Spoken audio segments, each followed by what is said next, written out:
10వ తరగతిలో 1-2 సబ్జెక్టులు తప్పడం వల్ల ఫెయిల్ కావడం అనేది పెద్ద సమస్య కాదు. మీరు తిరిగి ప్రయత్నించకపోవడం, పోయిన సబ్జెక్టులు అటెండ్ అయ్యి మళ్ళీ రాయకపోవడం అనేదే ఫెయిల్ అయినట్టు. అంటే మళ్ళీ ప్రయత్నించకపోవడం అనేదే మన ఓటమి.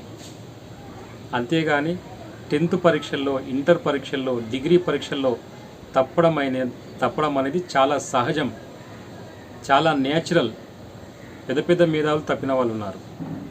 తిరిగి ప్రయత్నించకపోవడం అనేది మన యొక్క ఫెయిల్యూర్గా మనం భావించాలి. కాబట్టి అందరి విద్యార్థులకు మరొకసారి మనస్పూర్వకంగా శుభాకాంక్షలు తెలియజేస్తూ, రాబోయే కాలంలో మీ జీవితంలో ఎదుర్కోబోయే అనేక పరీక్షల్లో పట్టుదలతో మీరు వాటిని ఎదుర్కొని విజయం సాధించాలని నేను కోరుకుంటూ ధన్యవాదాలు. జై హింద్.